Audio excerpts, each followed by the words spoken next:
Om.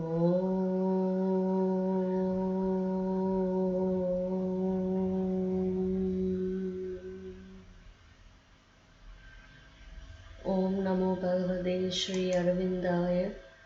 Om Anandamayi. Om Chaitanyamayi. Om Satyamayi. Om Parame. O my beloved Lord, let us be thine integrally. Let Lord's divine peace be with us. O Lord, with full faith, love, and surrender, we are ready for thy victory. Om, peace, peace, peace.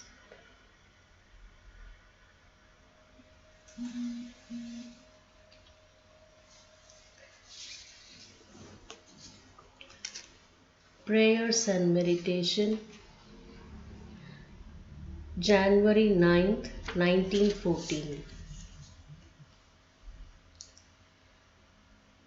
Lord, incomprehensible reality, thou who ever fleest before our conquest, effective though it may be, thou who shalt always be the unknown, despite all that we shall learn to know of thee, despite all that we shall ravish from thy eternal mystery, we would go forward, making a complete and constant effort, combining all the multiple paths leading to thee. Go forward like a rising, indomitable tide, breaking down all obstacles, crossing every barrier, lifting up every veil, scattering all clouds, piercing through all darkness. Go forward towards thee, ever to thee, in a moment so powerful, so irresistible, that a whole multitude may be drawn in our wake, and the earth, conscious of thy new and eternal presence, understand at last its true purpose, and live in the harmony and peace of thy sovereign realization.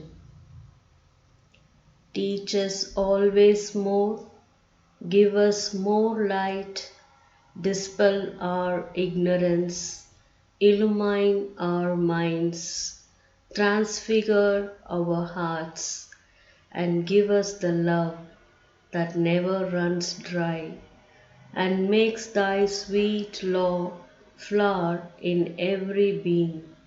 We are thine for all eternity.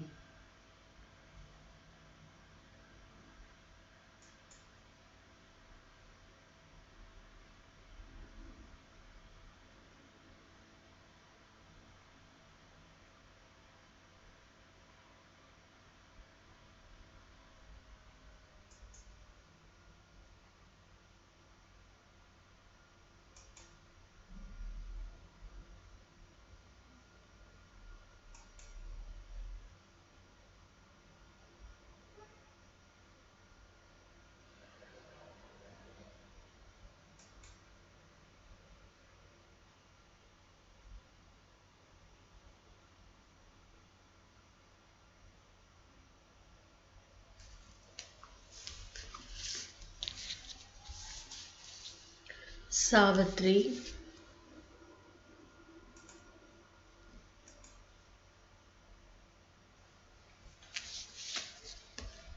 page 343. In the beginning is prepared the close. This strange irrational product of the myrrh, this compromise between the beast and God, is not the crown of thy miraculous world. I know there shall inform the inconscient cells, at one with nature and at height with heaven. a spirit vast as the containing sky and swept with ecstasy from invisible founts, a God come down and greater by the fall, a power arose out of my slumber's cell.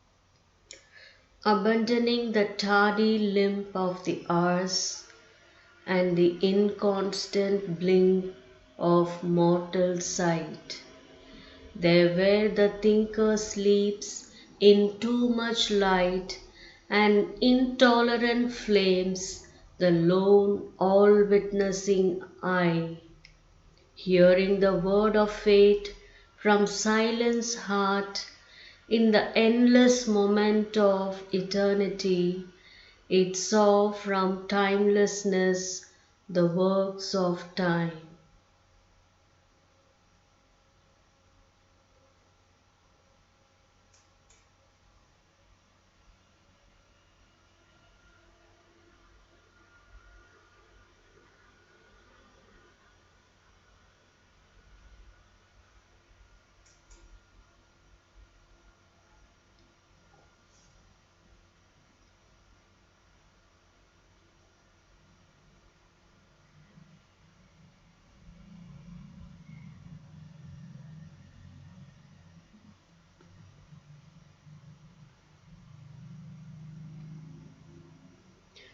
Overpassed were the laden formulas of the mind, overpowered the obstacle of mortal space. The unfolding image showed the things to come, a giant dance of Shiva tore the past. There was a thunder as of worlds that fall. Earth was overrun with fire, and the roar of death, clamoring to slay a world his hunger had made. There was a clangor of destruction's wings. The Titan's battle cry was in my ears. Alarm and rumor shook the armored night. I saw the omnipotent flaming pioneers over the heavenly verge which turned towards life, come crowding down the amber stairs of birth, forerunners of a divine multitude. Out of the paths of the morning star they came into the little room of mortal life.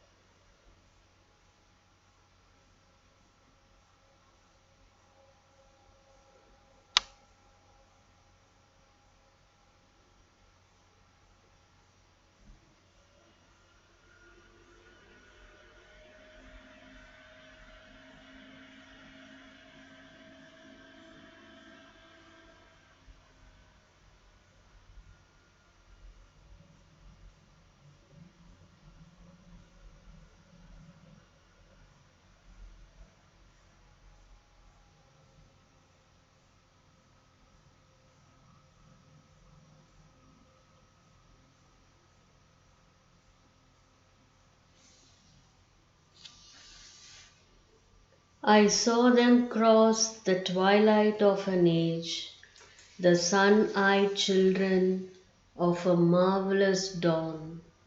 The great creators with wide brows of calm, the massive barrier breakers of the world, and wrestlers with destiny in her lists of will, the laborers in the quarries of the gods, the messengers of the incommunicable, the architects of immortality.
The Mother, Agenda, Volume 8, January 9, 1967.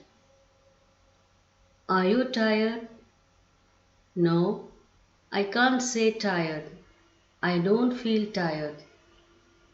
I am very, very deep within.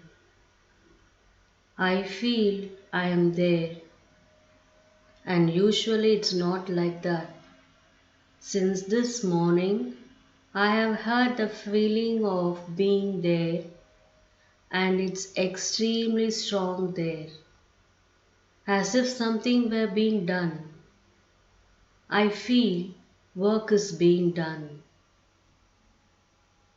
I don't know if it's an effect of your experience, but I have great difficulty being in physical things, in words, gestures, all outward things. A great difficulty. It began yesterday with a sense of a very widespread action taking place.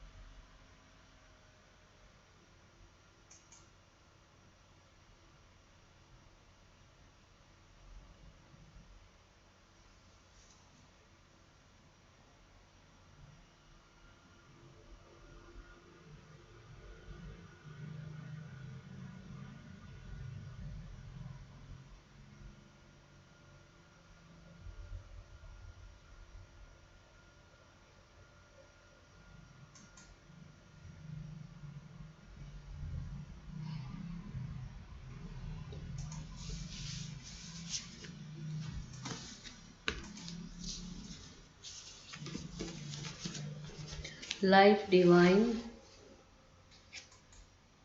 page 12.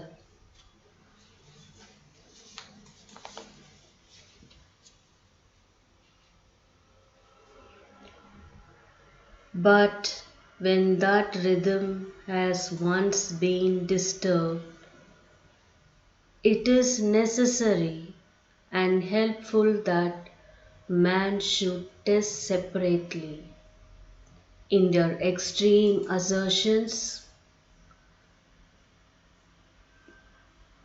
each of the two great opposites. It is the mind's natural way of returning more perfectly to the affirmation it has lost.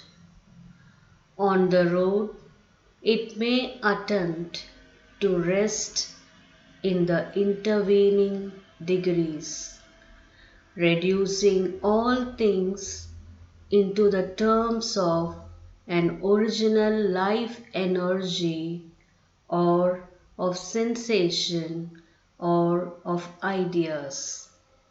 But these exclusive solutions have always an air of unreality.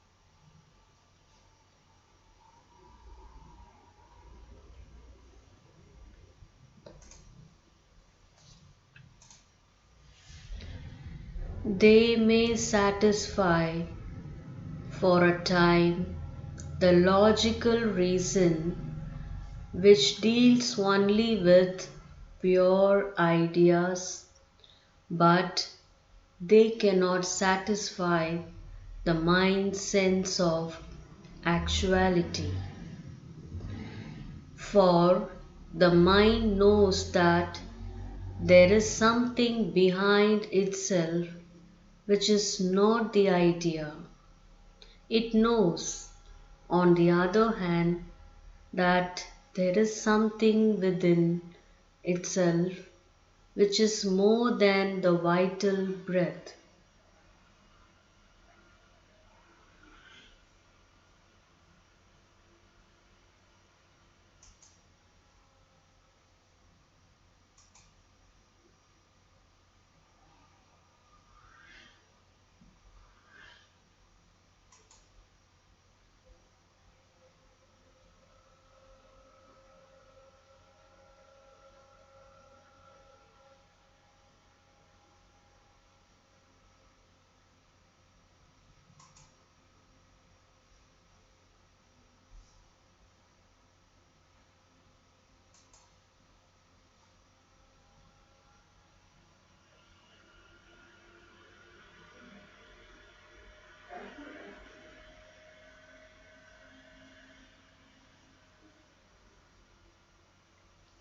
Either spirit or matter can give it for a time some sense of ultimate reality.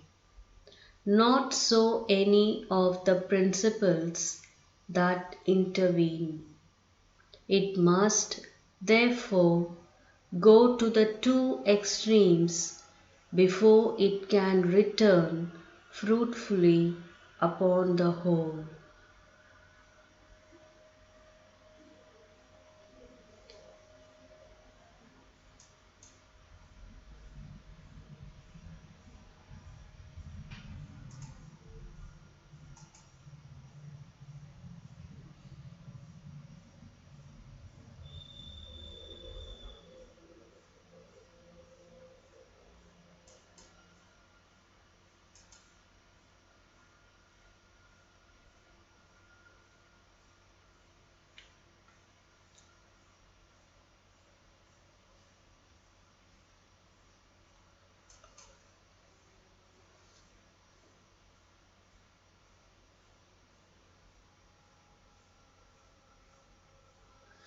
For by its very nature, served by a sense that can perceive with distinctness only the parts of existence, and by a speech that also can achieve distinctness only when it carefully divides and limits.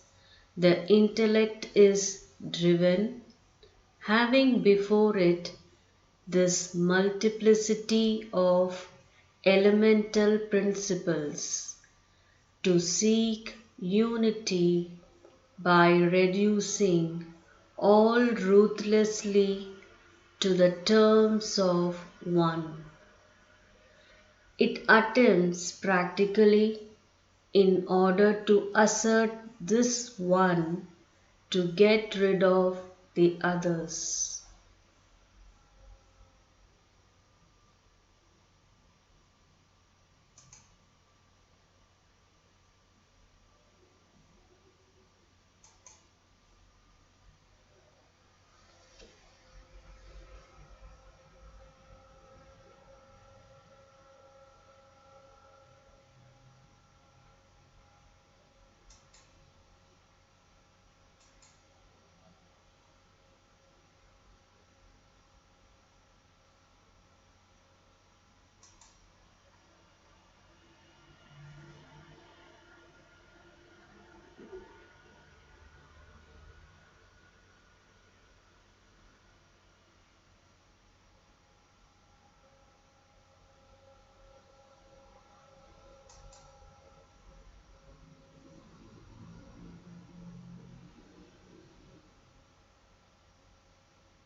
To perceive the real source of their identity without this exclusive process, it must either have overleaped itself or must have completed the circuit only to find that all equally reduce themselves to that which escapes definition or description and is yet not only real but attainable.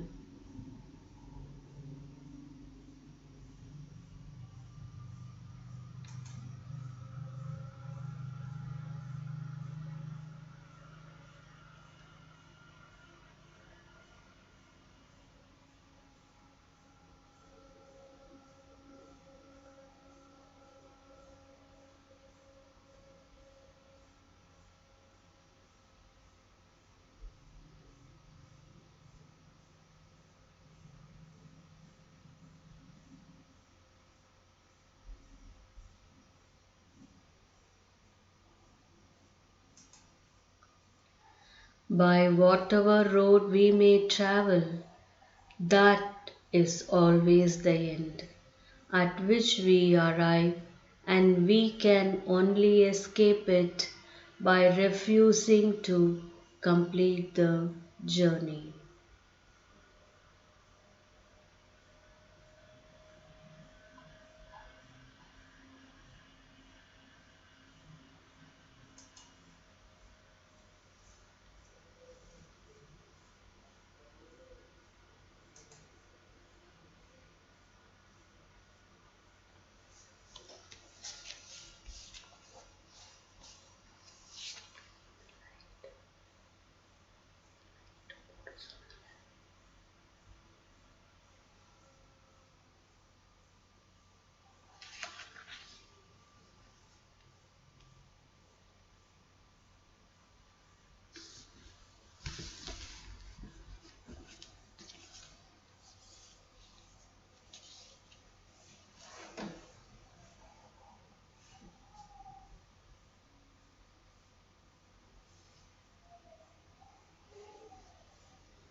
Divine Mother, We thank each one of them who present for this global meditation to thy feet.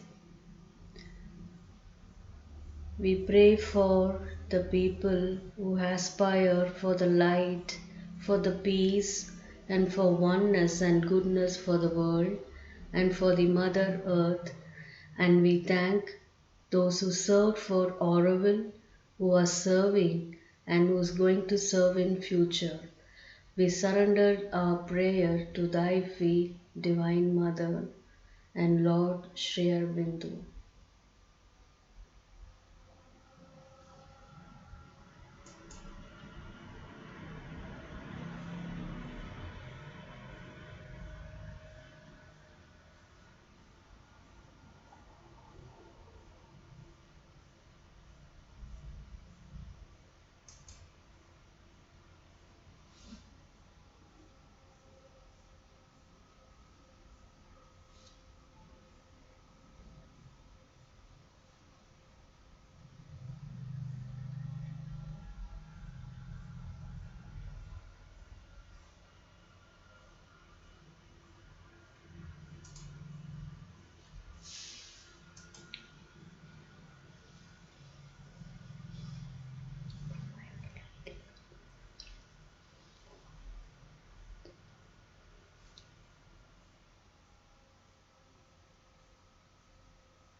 Thanks for being with us. Greeting from Aurobindo.